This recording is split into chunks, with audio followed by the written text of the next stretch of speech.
Hello again, friends, and welcome to episode 21 of Free Pokemon Cards, where every Saturday morning we open a pack of Pokemon cards, go through them, and give them away to one lucky winner.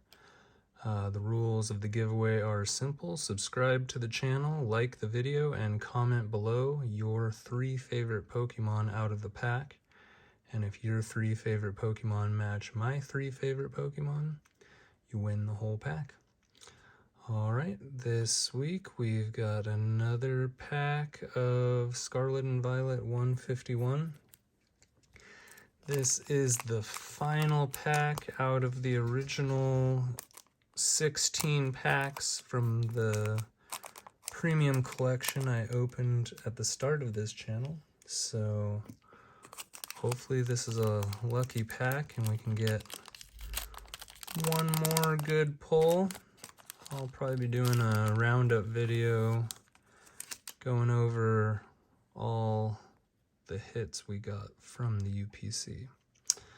Alright, starting it off with Licky Tongue.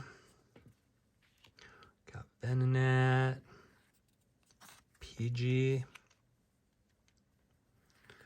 Metapod, Golduck.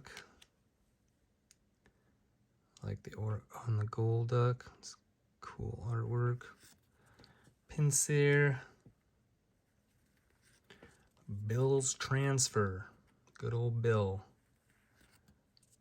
Vileplume. Reverse Holo. Diglett. Reverse Holo. Hey. Not a great hit, but Harbuck. It's a hit. Oh, and got the shiny energy too. I don't know if that qualifies as a double hit, but code card. And until next week, friends, keep on catching.